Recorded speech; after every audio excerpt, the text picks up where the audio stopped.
ফেলে না বাবা, ফেলে না, ফেলে না, থাক, রেখে দাও, এখানে রাখো, এখানে রাখো, রাখো। শুভ সকাল বন্ধুরা, কেমন আছো তোমরা সবাই? আশা করি ভালোই আছো, আর তোমাদের আশীর্বাদে, ভালোবাসায় আর ভগবানের আশীর্বাদে আমরাও ভালো আছি।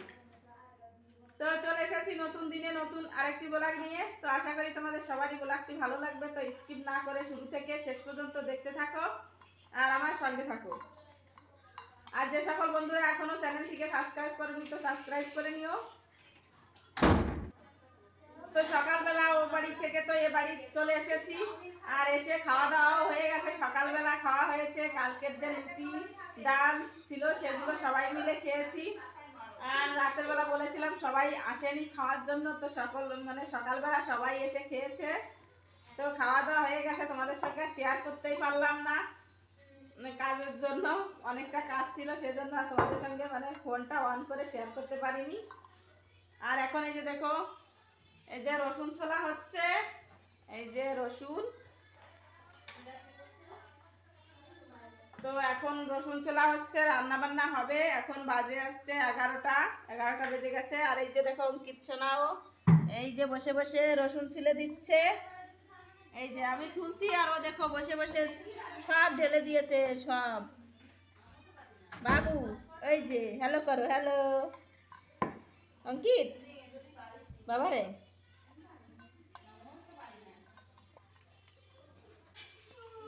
তো অঙ্কিত সোনা কি কি গিফট পেয়েছে সেগুলো তোমাদের সঙ্গে শেয়ার করব। তো ব্লগটি দেখতে থাকো আর আমার সঙ্গে থেকো, তাহলেই দেখতে পারবে। স্কিপ না করে পুরো ব্লগটি দেখে নিও।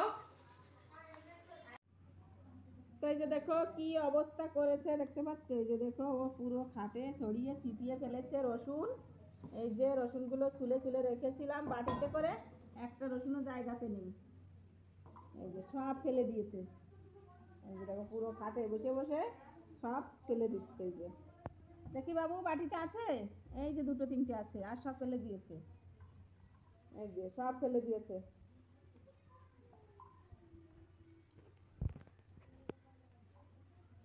বাবু। তো এই যে দেখো ছেলে ঘরে এই যে ঘুমিয়ে পড়েছে, ওকে ঘুম পাড়িয়ে দিয়েছি। তো রসুনগুলো ছোলার পর তারপরে যে দেখো ওকে ঘুম পাড়িয়ে দিয়েছি, ও ঘুমিয়ে পড়েছে। আর এদিকে এই যে দেখো ভাইয়ের বউ মশলা পিষছে মিক্সারে দিয়ে।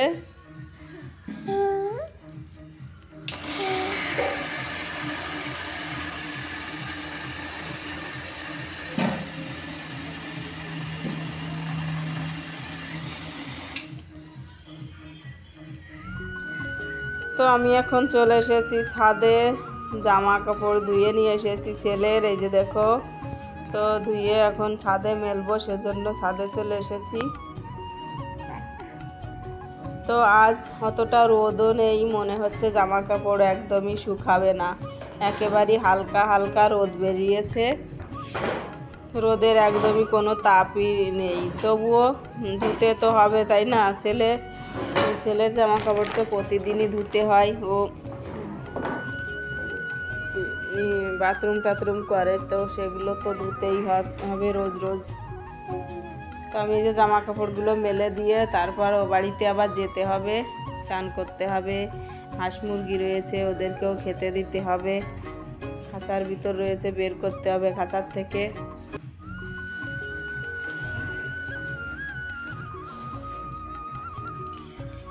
আবার ছেলেরও খিদে পেয়ে যাবে, ছেলের জন্য খাবার রান্না করতে হবে। তো এই যে দেখো আমার জামা কাপড়গুলো মেলা হয়ে গেছে। আর এদিকে এই যে দেখো বাবা জমিতে কাজ করছে, ওই যে দেখতে পাচ্ছ জমিতে কাজ করছে। এই জমিতে ধনে শাক বুনে দিয়েছে, ধনে শাকের বীজ বুনেছে, তো শাক হবে। তো এই যে দেখো জল চালিয়েছে, মোটর চালিয়ে জল দিচ্ছে, এই যে সেচ দিচ্ছে, যাতে করে শাকগুলো তাড়াতাড়ি করে বেরিয়ে আসে। তো জানো তো বাবা প্রচুর কষ্ট করে, প্রচুর খাটে। তো বন্ধুরা আমি এখন এই বাড়িতে চলে এসেছি, আর এই যে দেখো ছেলের জন্য খাবার রান্না করছি। চালের গুঁড়া দিয়ে ডাল দিয়ে যে গুঁড়ো করা রয়েছে ওটা দিয়ে এখন আমি আটা রান্না করছি ছেলের জন্য। তো ছেলেকে তো ঘুম পাড়িয়ে রেখে এসেছি ও বাড়িতে।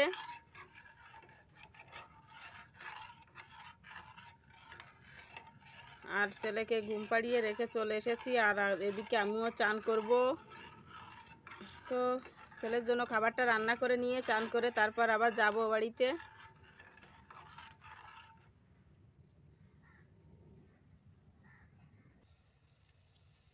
তো এদিকে খাবারটা হতে থাকবে আর আমি যাব চান করতে। তো গ্যাসটা আমি কম করে দিয়ে যাব যাতে করে খাবারটা পড়ে না যায়। আস্তে আস্তে করে খাবারটা হবে তো অনেকটা টাইম লেগে যায় ফুটতে, আধা ঘন্টা তো লেগেই যায়। তো ততক্ষণে আমি চান করে চলে আসতে পারবো। ঠাকুর পুজো করতে হবে, তারপর আবার ওদিকে যাব। ছেলে ঘুমিয়ে আছে, যদি উঠে পড়ে কান্না করবে। তো আমি ছেলের খাবারটা গ্যাসে বসিয়ে তারপরে যে চলে এলাম চান করে জামা কাপড়গুলো মেলতে। তো আমি আজ ওদিকে রাস্তার পাশে যাইনি জামা কাপড় মেলতে, তো এখানে উঠানের পরই জামা কাপড়গুলো মেলে দিচ্ছি। তো প্রচণ্ড হাওয়া চলছে, হাওয়াই জামা কাপড়গুলো শুকিয়ে যাবে, কিন্তু আজ ঠিক শুকাবেই না। তবুও যেটুকু শুকাবে, এখানেই বাড়ির মধ্যেই থাকবে। আজ এমনিতেই মেঘলা মেঘলা হয়ে আছে, রোদ নেই কোনো। তো বন্ধুরা, চান টান করে আমি রেডি হয়ে গেছি। তো এখন যাব বাড়িতে। আর তোমাদের দাদা ভাই মাঠে গেছে, এখনও বাড়িতে আসেনি। সকালবেলা খাবার এনে দিয়েছিলাম ও বাড়ির থেকে, লুচি আর ডাল। তো ওগুলো খেয়েই মাঠের দিকে গেছে, তো এখনও বাড়িতে আসেনি। এখন বাজে হচ্ছে কটা বাজে, এখন বাজে 12:30। এখন বাজে 12:30। তো হয়তো এখনই চলে আসবে বাড়িতে, কিন্তু আমার আবার ওদিকে যেতে হবে। ছেলেকে ঘুম পাড়িয়ে রেখে এসেছি, তো জানি না উঠে পড়েছে কি না, কান্না করবে। আর ওর খাবারটা নিয়ে যাব, ওকে খাওয়াবো। ওর মানে খুব খিদেও পেয়ে গেছে। তো চলো এখন যাওয়া যাক ও বাড়িতে। আর এই যে দেখতে পাচ্ছ মুখের কি অবস্থা হয়েছে, এই যে একটা পোকা হয় না, কি বলে, গান্ধী পোকা।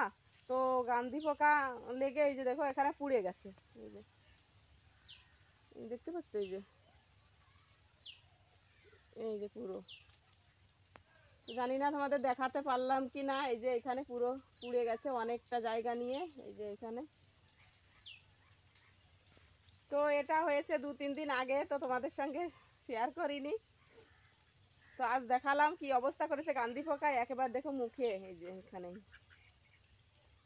অনেকটা পুড়ে গেছিলো, ব্যথাও ছিল, তো একটু ব্যথাটা কম হয়ে গেছে এখন। তো চলো এখন যাই, ছেলেকে খাওয়াতে হবে, ওর খুব খিদে পেয়ে গেছে। জানি না উঠে পড়েছে নাকি, কান্না করবে আবার উঠে পড়লে। আর বাড়িতে মানে এত হাওয়া চলছে, ঝড়ের মতন হাওয়া ছেড়ে দিয়েছে। আর এই যে দেখো কি অবস্থা, এই যে উঠান দেখতে পাচ্ছ, এই যে মনে হচ্ছে যেন জঙ্গল। মানে পুরো উঠানের মধ্যে পাতা পড়ে এমন অবস্থা হয়েছে। সকালবেলা ঝাড়ু লাগিয়েছি, তো মনেই হচ্ছে না। এই যে দেখো সকালবেলা ঝাড়ু লাগিয়েছি, তো মনেই হচ্ছে না যে ঝাড়ু লাগানো হয়েছে। পুরো পাতা পড়ে একেবারে জঙ্গল হয়ে রয়েছে। তো চলো এখন যাওয়া যাক। তো আমি এখন যাচ্ছি ও বাড়িতে। হাঁস মুরগিগুলোকে খেতে দিয়ে দিয়েছি। আর ওই যে দেখো হাঁস দুটো আমার পিছন পিছন রওনা দিয়েছে। তো আমি যেদিকে যাই সেদিকেও যায় ওরা। আর এদিকে এই যে দেখো ভাত রান্না হয়ে গেছে। এসে দেখি মার ভাত রান্না করা হয়ে গেছে। তো এখানে রুই মাছ দিয়ে কচুর তরকারি রান্না করেছে। কচুগুলো এত সুন্দর গলে গেছে, দেখতে পাচ্ছ, মনে হচ্ছে যেন ডাল রান্না করে রেখেছে। খুব সুন্দর গলে গেছে কচুগুলো। আর এই যে এদিকে দেখো মাংস রান্না করেছে। তো আজ মাংস আর হচ্ছে কচুর তরকারি রান্না হয়েছে। তো এই যে দেখো ভাইয়ের বউ এখন খাওয়া দাওয়া করে চলে যাবে, তো ওরা খেতে বসে গেছে। আর এদিকে আমি তোমাদের দাদাভাইয়ের জন্য খাবার গুছিয়ে নিয়েছি, মাঠের থেকে চলে এসেছে, ওনাকে দিতে যাব খাবারটা ও বাড়িতে।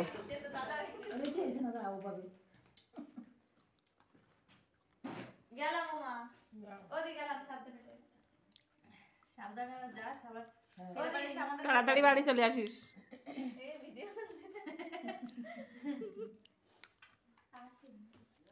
তো কবে যাবে? যার আগের দিন বাড়ি আসবে, তাই ফিরে আসলে যাবে, তাই করছি। 4 তারিখে আসবে, পিসি আসবে 3 তারিখে। তো এখন আমরা সবাই এই যে দেখো খেতে বসে গেছি, এখানে আমরা খাচ্ছি। আর ওদিকে ওরা যাওয়ার জন্য রেডি হয়ে গেছে, টোটো এসেছে। এখান থেকে টোটোয় যাবে আর কাকিনাড়া থেকে যাবে ট্রেনে। তো খাওয়া দাওয়ার পর চলে এলাম তোমাদের সঙ্গে অঙ্কিতের জন্মদিনের গিফট শেয়ার করতে। তো এই যে দেখো এখানে একটা গাড়ি কিনে দিয়েছে ওর একটা মামা। এই যে খুব সুন্দর গাড়িটা, অনেকটাই বড় গাড়ি। তো এই গাড়িটা কিনে দিয়েছে। আর এই যে দেখো এদিকে আছে, এই যে প্যাকেট করাই রয়েছে, এখনো খোলা হয়নি। তো চলো তোমাদেরকে খুলে দেখাচ্ছি। তো এক হাত দিয়ে আমি ফোনটা ধরে রেখেছি আর এক হাত দিয়ে খুলছি, এজন্য একটু অসুবিধা হচ্ছে। চলো খুলে নিই, তারপর তোমাদেরকে দেখাচ্ছি। তো এই যে দেখো এর ভিতর রয়েছে একটা থালা আর একটা গিলাস। তো অঙ্কিতকে ভাত খাওয়ার জন্য একটা থালা গিলাস দিয়েছে একটা দিদা, এই পাশেই বাড়ি। এই দেখো বড় একটা গিলাস আর এই যে একটা থালা। থালাটাও খুব সুন্দর হয়েছে, ভাত খেতে পারবে অঙ্কিত। তো এই গাড়িটা দিয়েছে আর এই যে থালা গিলাস। তো এদিকে এই যে দেখো একটা সোয়েটার। তো সোয়েটারটির কালার হচ্ছে লাল খয়েরি, খুব সুন্দর কালার। তো মানে এখন শীতের সময় পরার জন্য এটা দিয়েছে ওর আরেকটা মামা।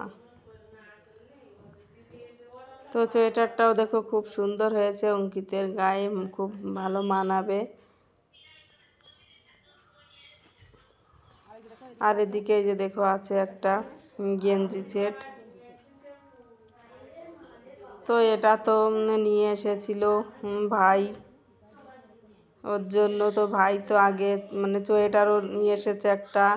তারপরে যে দেখো এই জিন্সের প্যান্ট আছে সঙ্গে, আর আছে গেঞ্জি সেট। তো এটা শীতের দিনে না, এটা গরমের দিনে পরতে পারবে। খুব সুন্দর কাপড়, একেবারেই নরম নরম। তো গেঞ্জি সেটটা কেমন হয়েছে তোমরা কমেন্ট করে বলো। মানে গেঞ্জি সেট কি সব গিফটগুলো কেমন হয়েছে। আর এই যে দেখো এই সোয়েটারটা দিয়েছে ওর বাবা জন্মদিনে। যেদিন জন্মদিন ছিল ওদিনই ওকে তো পরিয়েছিলাম কেক কাটার সময়। তো এটা হচ্ছে হলুদ আর হচ্ছে কালো, সঙ্গে টুপিও আছে। তো ওটাও খুব সুন্দর হয়েছে। আর এই যে দেখো এখানে দিয়েছে 1000 টাকা। তো 1000 টাকা দিয়েছে ওর দুই দাদু, মানে আমার বাবা আর ওদিকে হচ্ছে কাকু, দুজনে মিলে ওকে 500 500 করে 1000 টাকা দিয়েছে। আর বলেছে পরে দেখা যাবে, এখন এটাই থাক অঙ্কিতের গিফট। তো এগুলো পেয়েছে ও গিফট। বেশি লোকজন তো বলা হয়নি না, নিজেদের ভিতরেই কয়েকজন বলেছিলাম। তো সেগুলো তোমাদেরকে শেয়ার করলাম। তো গিফটগুলো কেমন হয়েছে কমেন্ট করে বলো। আর এই যে দেখো এখন তো রাত হয়ে গেছে, তো আমরা সবাই মিলে যাচ্ছি মেলা দেখতে। কাল তো গেছিলাম না, অঙ্কিতের জন্মদিন ছিল সেই কারণে। তো আজ আমরা সবাই যাচ্ছি, আমি, তারপর বোন যাচ্ছে, বোনের মেয়ে যাচ্ছে, ছেলে যাচ্ছে, অঙ্কিতা, অঙ্কিত, ওর বাবা, মানে আমরা সবাই যাচ্ছি। মা বাবা আজ, বাবা বলেছে পরে আসবো। বাবা মাঠে এখনও জমিতে জল দিচ্ছে। আর মা বলছে আমি যাব না মেলা দেখতে, আজ মা বাড়িতে আছে। তো আমরা এই সবাই মিলে যাচ্ছি মেলায়। তো আজ জানো তো আজ হচ্ছে কবি গান। তো গান তো শুনতেই পারবো না, জানো তো বাচ্চা ছোট, ওরও মেয়ে ছোট, আমারও ছেলে ছোট। তো ছেলে মেয়ে নিয়ে কি গান শোনা যায় ঠান্ডার সময়। তো যাচ্ছি একটু মানে কিছু কেনাকাটা করব, খাবার দাবারের জিনিস কিছু কেনা হয়নি, সংসারের জিনিস তো কিছু কেনাই হয়নি। তো ভাবলাম চলো একটু খাবার টাবার কিনে নিয়ে আসি, সবাই মিলে খাওয়া যাবে। তো ওই যে দেখো ওরা আইসক্রিম খেতে লেগে গেছে, অঙ্কিতা আর হচ্ছে রূপম, দুজনে আইসক্রিম খাচ্ছে। ওরা ঘুরে ঘুরে মেলায় এটা ওটা খাচ্ছিল। আর আমরা কিনেছিলাম কি 1 কেজি জিলেপি কিনেছিলাম 2 বাড়ির জন্য। ওদিকে কাকুদের বাড়ি দিয়েছিলাম 500, আর এ বাড়িতে 500। আগের থেকে জিলেপিও কেনা রয়েছে আগের দিনের, এখনও ঘরে। এর জন্য মা বলছে মিষ্টি কিনা যেন হয় না, মিষ্টি কিনবে না। আর নিয়েছিলাম কি বলে 10 পিস পাঁপড় নিয়ে এসেছিলাম এ বাড়ির জন্য আর কাকাদের বাড়ির জন্য। তারপর নিয়েছিলাম ফুচকা নিয়ে এসেছিলাম, তারপরে ছিল চাউমিন, এগুলো মানে অনেক রকমের খাবার যা কিছু হয় মেলায়। তো এনে সব দিকে কাকাদের বাড়িতেও দিয়ে দিয়েছিলাম রাতের বেলা, আর এই বাড়িতেও রেখেছিলাম, সেগুলো তোমাদের সঙ্গে আর শেয়ার করা হয়নি। তো বন্ধুরা, ভিডিওটি যদি ভালো লাগে তো একটা লাইক করো, কমেন্ট করো, আর চ্যানেলটিকে সাবস্ক্রাইব করে আমাদের পাশে থেকো। তো যে দেখো মেলাটাও খুব সুন্দর, মানে অনেকটা বড় মেলাই লেগেছে, অনেক দোকান এসেছে, অনেক কিছু উঠেছেও, কিন্তু কিছুই কেনা হয়নি। দুদিন গেছি তো দুদিনই শুধু খাবার দাবারের জিনিস কিনে নিয়ে বাড়ি চলে এসেছি। তো আজ কবি গান হচ্ছিল, অতটাও লোকজন হয়নি। কি আমরা তো প্রথমেই গেছিলাম সন্ধ্যার পরপর, তখন লোকজন বেশি একটা ছিল না। তো বন্ধুরা, দেখা হচ্ছে চলো কালকের ভিডিওতে, ততক্ষণে সবাই ভালো থেকো।